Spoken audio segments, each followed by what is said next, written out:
Huda, a light in every home.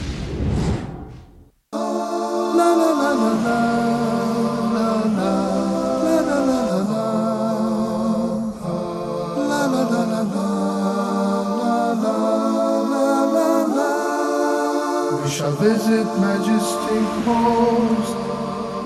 The Philippines archipelago consists of 7,000 islands, and they are home to 80 million people speaking over 100 dialects.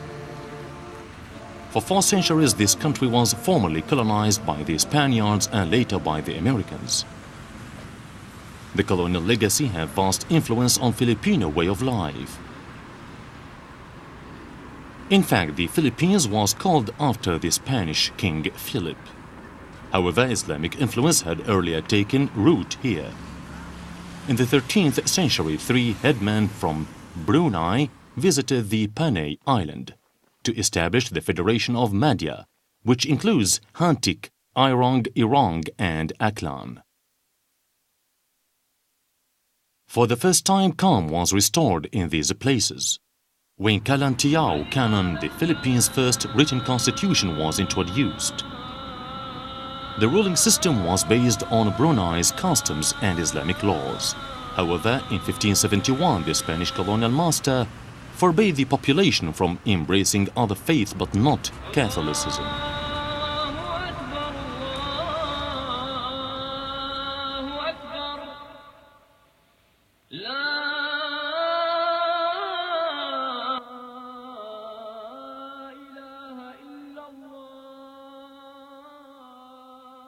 Laws to prevent religious conversion were strictly enforced, and the death sentence was carried out against those who dared to defy.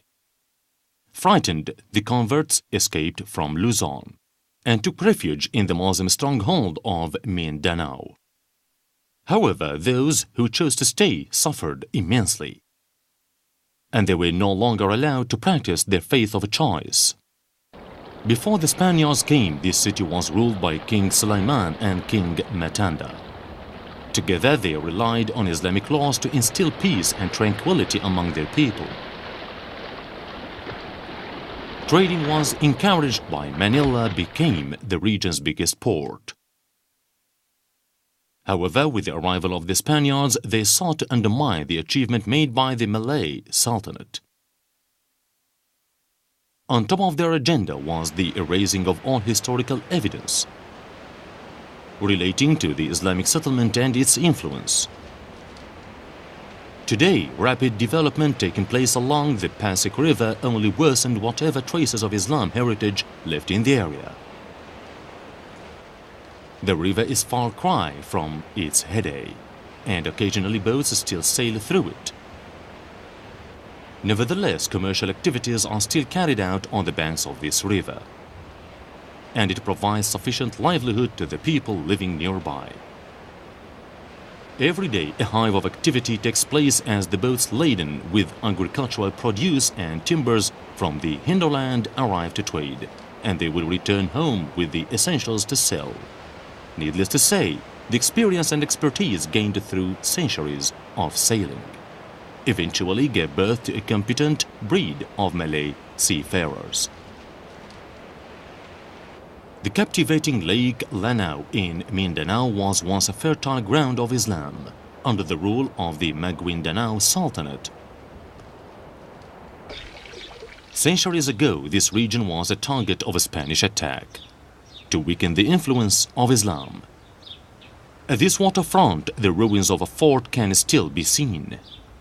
It was used by the Muslim Sultanate to withstand the onslaught of the Spaniards. This was one of the regions which the Spanish failed to conquer, even after 2 massive attacks.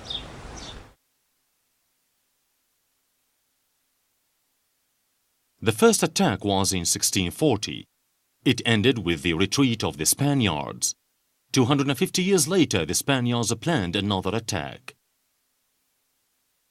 An armada was brought down from Manila in 1891. Malabang was made the operation headquarters in the preparation to attack Lanao Lake. The Spaniards burnt all the crops of the locals, and the last attack went haywire. resulting in the Spaniards retreating once again, never to come back. So strong was the faith that neither the Spaniards nor the Americans were successful in making inroads here. The sacrifices of these people against the enemies of Islam will always be remembered by the people of Mindanao.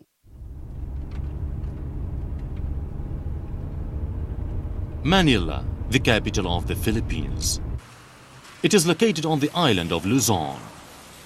It is a vibrant metropolitan and the country's main trading center. Manila was first established by Islam rulers from Johor and Brunei, before the arrival of the Spaniards. The name Manila was said to have originated from an Arabic word, fi amanillah, meaning under Allah's protection. Today, the people of the Philippines enjoy great leap in the fields of politics and economics. However, it is the freedom of religion that characterizes its people in the Philippines today.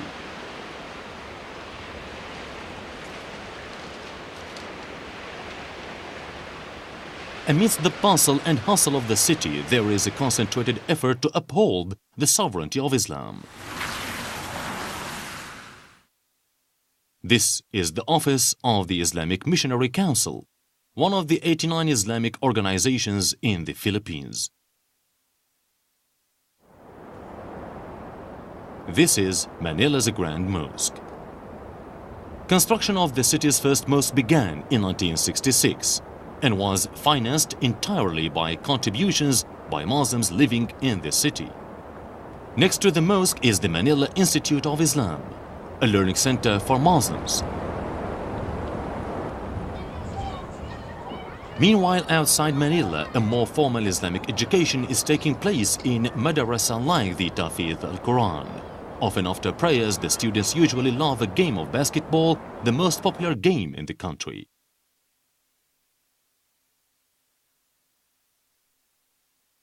Then they will concentrate on learning about Islam.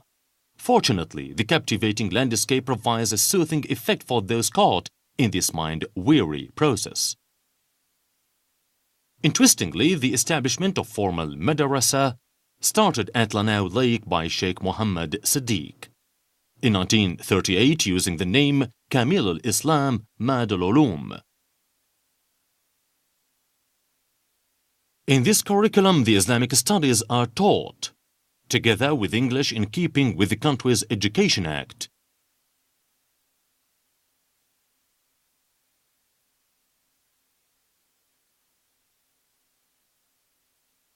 However, the curriculum was similar to private madrasa initiated by Sheikh Ahmed Bashir, under the pseudonym Mahad Mindanao al-Arabi from the Marawi Islamic Association.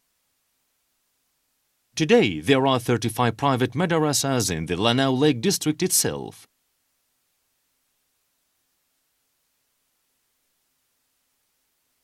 Graduates from these private madrasas can further their studies at the King Faisal Islamic Center at the University of Mindanao.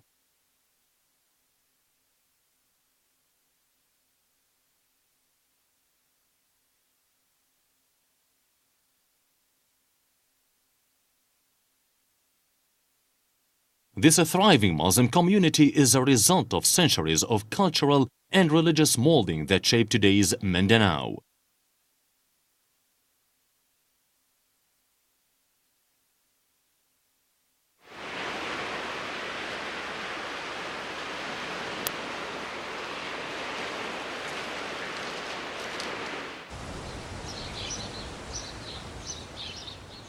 Today, education has benefited and strengthened all levels of the community.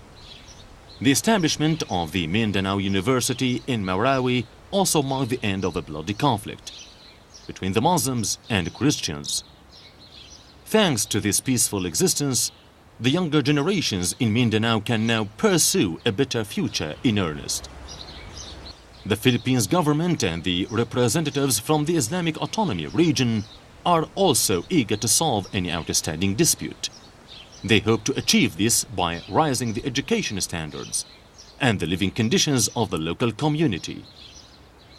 Only through narrowing the gap between different economical levels can there be success in eradicating religious differences The situation today is vastly different now.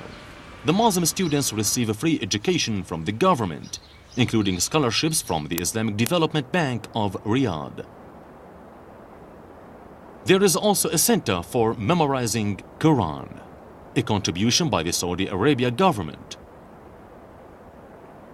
Other countries like Malaysia also pledged to establish a center for Malay literature studies, with the hope to unite the Malay race and the Muslim community in Mindanao.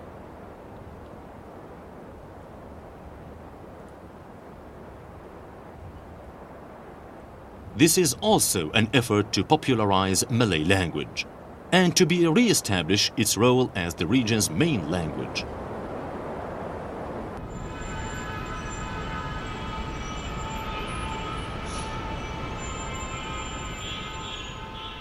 The landmark of this town is the Marawi Mosque. Marawi town is the capital of Lanao del Sur in the Mindanao archipelago. All of its inhabitants are Muslims from the Marano and Iran Malay. For the Malaysian community here, rice is the staple food. It is also their main produce and important livelihood for the locals. About a quarter of the Philippines' paddy fields are found in Mindanao. They contribute almost the same portion of the country's rice output. However, thanks to the Spaniards, the locals are also fond of their breads. Another popular gourmet delight is seafood from the Maro Bay, and the locals love to eat their fish grilled. The region is the largest fishing ground in the Philippines, contributing 25% of its total fish caught. Fishing not only provides a healthy supplement of protein, but it is also an important source of income for the locals. Walking among the shops in Maranao, visitors will find traditional Malay weaponry like the kris, made in the same ancient ways like the rest of the region.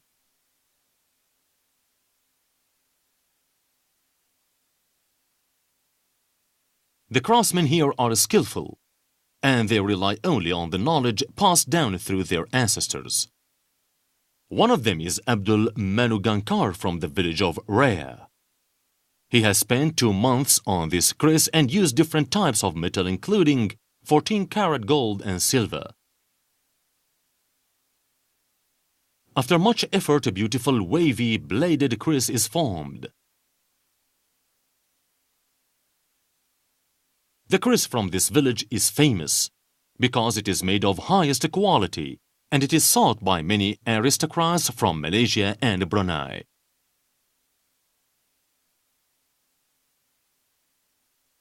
Metal artwork is also a specialty of Maranao, and the main creative force of this intricate art is Sadat Arif. Like most of his crafts, this armor vest is made of copper. During the medieval time, copper armors were worn by Malay warriors to protect them against the Spanish bullets. It became the symbol that represented the sovereignty of the Maguindanao Sultanate in their struggle against the Spanish colonization. But now its usefulness has changed and it has become a favorite among traditional art collectors. In this far remote region, the villagers have also perfected other distinctive handicrafts like cloth weaving to support their merged incomes. For almost 30 years, Haja Salama worked hard to earn her living by weaving traditional costumes, Songket clothes, praying clothes, and Arabic inscriptured clothes. Today, her resourcefulness has cultivated a blooming cottage industry, which will ensure that the legacy of Maranao cloth weaving will continue into the future.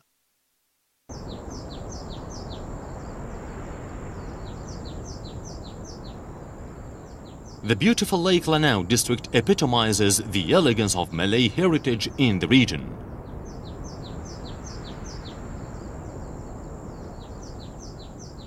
The exquisite creativity of the natives, the charm of Lanao Lake and the fertile soil of Mindanao, Luzon and Visayas, reflects the beauty of the solemnity that Islam propagates, and also reflects the quest to revive and enrich Islam throughout the whole of the Philippines.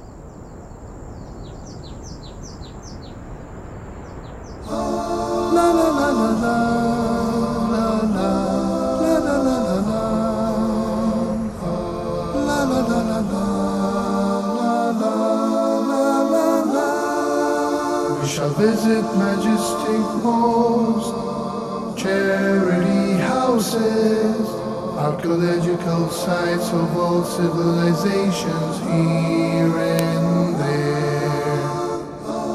La la la la la, la la la la la la. These central volcanic mountain ranges spread from the east to the west of the island of Java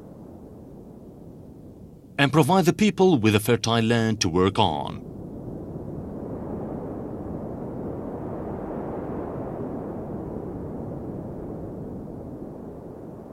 Some of the Java's volcanoes are still very active today. This geography has influenced the local people, whose lives depend on farming. This tea plantation in West Java thrives on the fertile volcanic soil, formed from countless eruptions over thousands of years.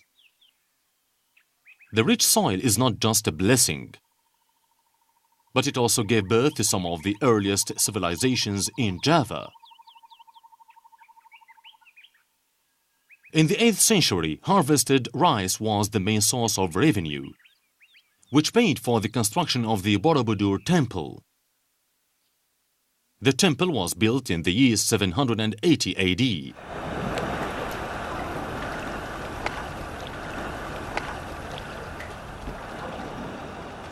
Islam began its foothold in Java through the seafaring forts in the northern coast of Java.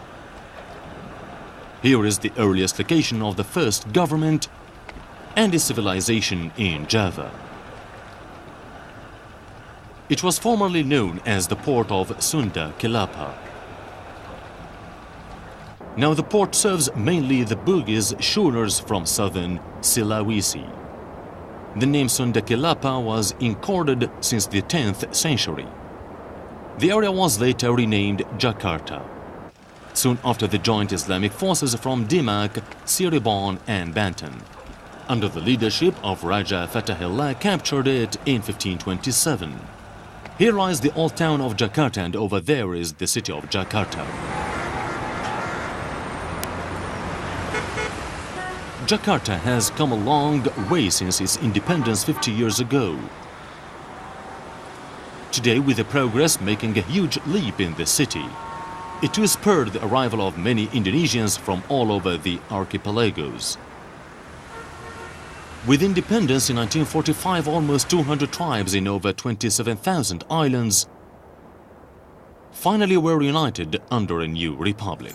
This is Jakarta's main icon, Menara Monas. The tower was built in commemoration of the freedom achieved by Indonesia after 300 years being subjected under Dutch colonialism. This 137-meter tall structure is located right in the middle of Jakarta's Golden Triangle. With so many people arriving in the city, it has created a serious density problem. Today, it is estimated that there are 9 million people in Jakarta alone, out of the 200 million in the whole of Indonesia. Bekan hari, a common trading practice found all over the Southeast Asia archipelago. Twice a week, tents of over a kilometer long are set up. This form of trading in these makeshift stalls begins at 5 p.m. and ends at about midnight.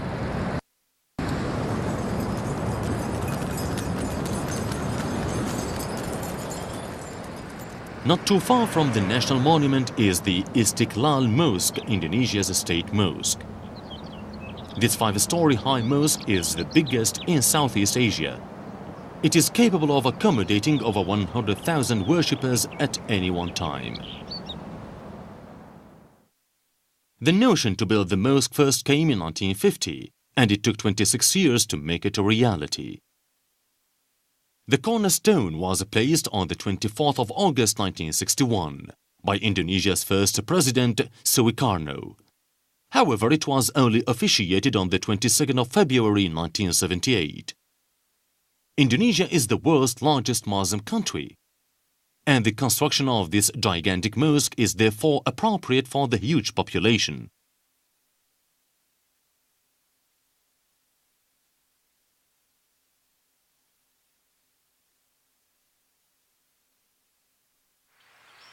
The civilization in Java differs with the one in Sumatra. A pre-Islam empire, Sriwijaya, once ruled here some 1,030 years ago, and its influence spread over many territories in Southeast Asia. Palembang can be vaguely seen from Si Kuntang Hill. Palembang is the center of the earliest Malay government in Southeast Asia. Today, Palembang is the state capital of southern Sumatra, and Sumatra's second largest town. Much of its early history can be found on the banks of the Musi River, which flows through Palembang. It is here on the Musi River where many sea quests took off. It is no surprise, therefore, that in 300 years, the Sriwijaya Empire had successfully reigned supreme over the sea-faring rulers in the region.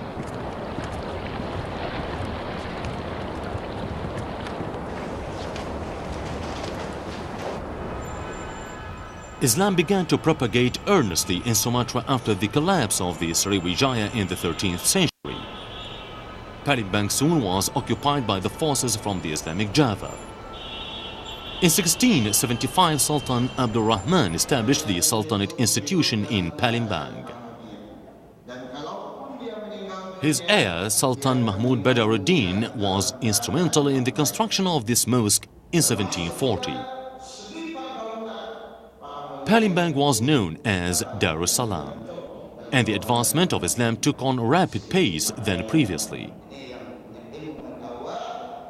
Although the Dutch successfully occupied the territory in 1925, Islam continued to be widely accepted.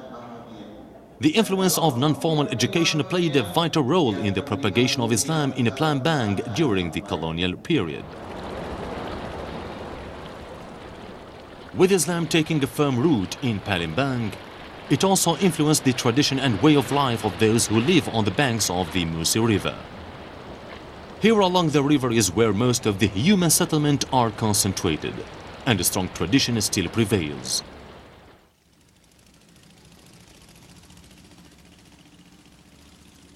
The town is located on what used to be a mangrove.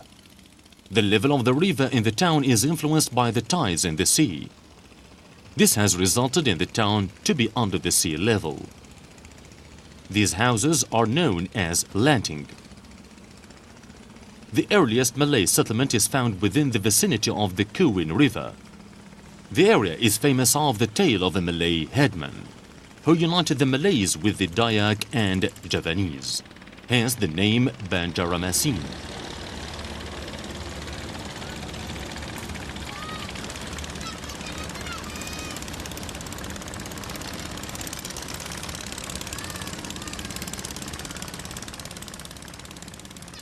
Banjarmasin is located in Kalimantan. At the confluence of the Kuwin and Barito rivers, there is a famous sandbar in Banjarmasin. Every morning, boats from the upstream would sail past here on the way to the floating market. The town of Banjarmasin was established in 1526, but a real form of governance only took place a century later. The establishment of the government at that time was inspired by the Islam Dema government in Java. The advancement made by Islam also brought changes to the Malays in the 18th century. Banjarmasin is also synonymous with the name Sabilul Muhtadin. Sabilul Muhtadin is the title of the book written by Sheikh Arshad al-Banjari, a renowned Muslim intellectual in the field of writing. Today, this mosque Banjarmasin is named after this famous book, and also as a sign of respect for this acclaimed man. The mosque is situated along the banks of the Martapura River in Banjarmasin. Sheikh Muhammad Arshad came from a village 50 kilometers upstream of the Martapura River.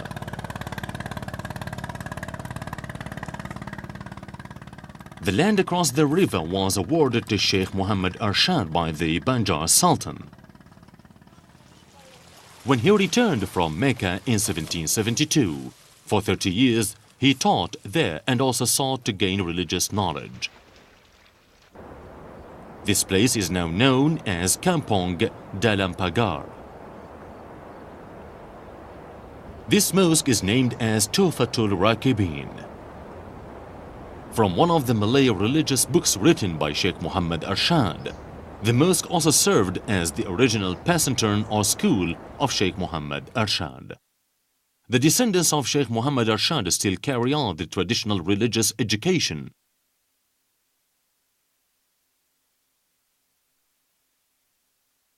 Still today, Sabil al-Muhtadin is still used as a curriculum in this madrasa. This famous book touches on the religious obligations according to the teaching of Imam Shafi'i sect. Pesantern or Indonesia's Islamic institution of education like this played an important role in propagating Islam in the 18th and 19th century. During the same period too, the role played by the institution of the Sultanate in Southeast Asia is also limited because of the obstacles imposed by Western colonialism.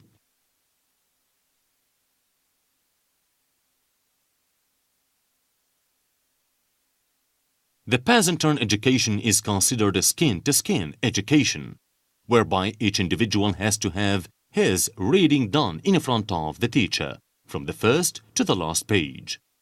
This traditional education still today exists in all districts in the Indonesian archipelagos. In fact, the method of teaching does not differ much from the schools of Islamic education in Malaysia, southern Thailand, Cambodia and Vietnam. The local Islamic intellectuals from centuries ago paved the way for the whole society. A simpler way to appreciate Islam in local language and not rely completely on Arabic books. Indonesia, the world's fourth most populated country with 200 ethnic groups, occupies over 27,000 islands, lived by one slogan, one country, one race and one language. It is no surprise that Islam has spread far and wide throughout Indonesia. Although separated by seas, the different races are united under one faith, making Indonesia the largest Muslim nation in the world.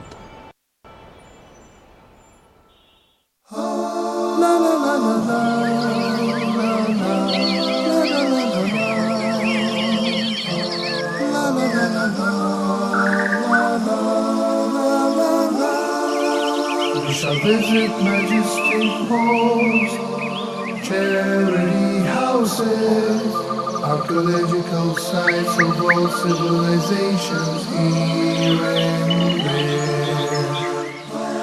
La la la la la, la la la la la la la la la la la